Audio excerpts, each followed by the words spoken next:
Friends, hello everyone and welcome to the channel. In today's video clip, I will tell you how you can very easily put your iPhone in vibration mode.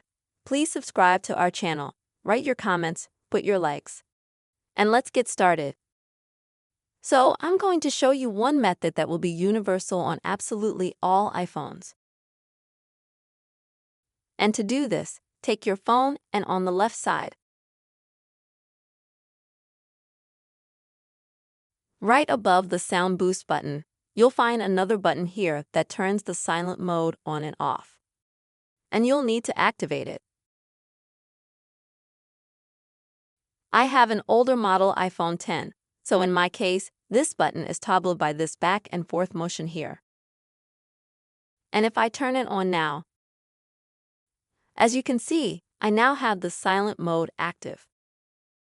If you have a newer model, like an iPhone 14 or 15, then you'll just need to press this button and hold it down for a couple seconds. This way, you will also activate the silent mode.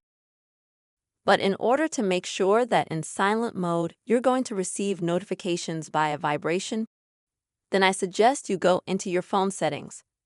Next is sounds, tactile sensations, then tactile sensations.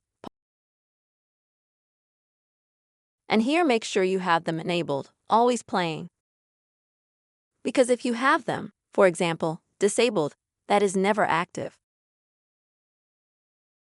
Then you won't be able to recognize through vibration that you have a message or someone's calling you. So you won't have vibration, you'll just have a silent mode. For the vibration to work, you have to turn it on like this. And that's it, folks. This is the very simple way you can put your iPhone into vibration mode. I hope this video was helpful for you. Please, friends, write your comments, put your likes, and don't forget to subscribe to our channel. See you soon.